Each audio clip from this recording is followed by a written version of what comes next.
Hello and welcome back to our tutorial series.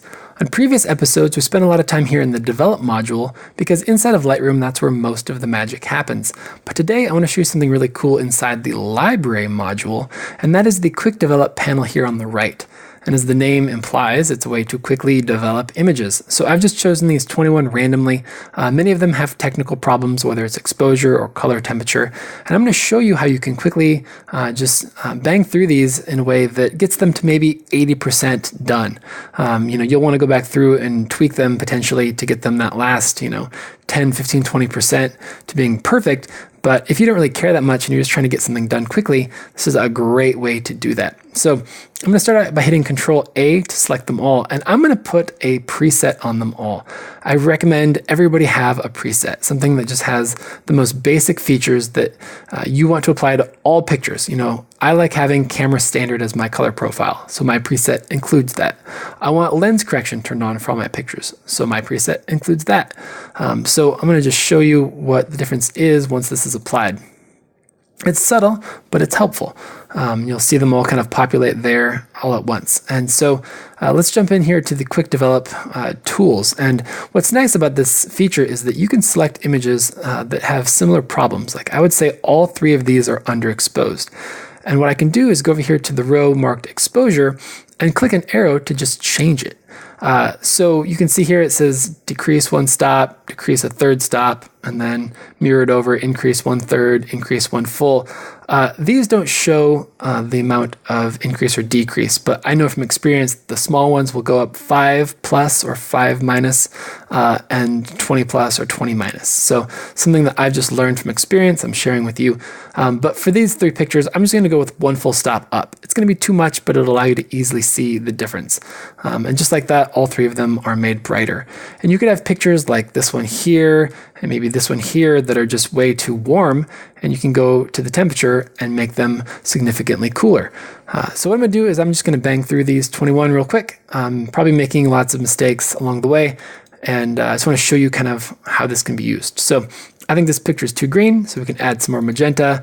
Highlights are a little bit much. Contrast could be increased. In fact, I think I'm just going to increase contrast on all of these real quick to get started. We'll go up 1 full click, and then we'll come back to this first picture and we'll decrease 1 full click since I already did it once. Still looks a little bit too bright, so we might bring down the highlights, bring up the shadows, and move on. You really don't want to spend too much time playing around with these. Oops, I had the wrong exposure arrow. And that's one of the things you have to be careful with. If your computer is a little bit slow, you can end up being a little bit ahead of where the actual image preview is, and that can get you in trouble. But for the most part, you can even skip over pictures entirely if you think that they're looking pretty good. Like this one has way too much highlights. Could use some more exposure. Actually, could probably have that come down. It's a little bit green, and you can see like it's really just. Actually, leave that where it is. We'll bring this down. One of the things that I often struggle with sometimes is the temperature and the exposure. Since they're both at the top of the lists, I'll often hit the wrong one. So, like I said, the goal is to get them close. You will always have instances where you've screwed up or really, hit the wrong arrow.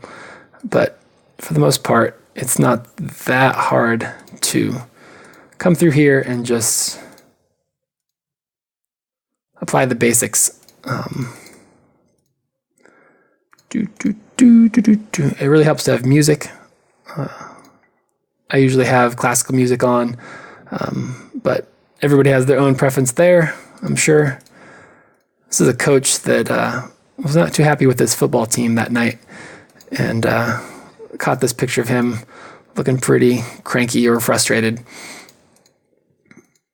All right, this one is way overexposed.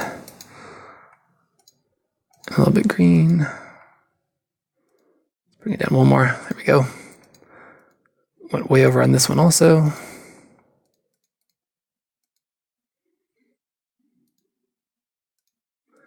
And this one was a mixture of crazy lights. All right, actually, we'll call that good for now. One of the neat things also is that you can jump straight into cropping from the Quick Develop module. So let's take the pigeon and Emily and just hit the R button for cropping as you would in the Develop module, and it just brings up the interface right here. So you can just quickly come in here and crop out what you don't want. And when you go to hit the library module button, you'll just pop right back to that with the cropping changes made. Another neat thing here on this picture of Kelly is that if you jump into the Develop module, the plus and minus keys on your keyboard, I think by default, control exposure. So you can go up and down on exposure just by hitting the keyboard buttons. And then the period and comma, if you look over here on the right side, when I hit period, I go down the list, and when I hit comma, I go back up the list. So I can actually control all of these things just with my keyboard, no mouse, just plus and minus buttons here, and then arrow key or comma and period keys there. So it's a really easy way to just sit there and relax. If you've got a laptop and you don't really like using the trackpad for moving left and right all the time, those 4 keys I just mentioned are a really great way to get things done quickly. So that is the Quick Develop module. So I hope this was helpful, and stay tuned for more videos.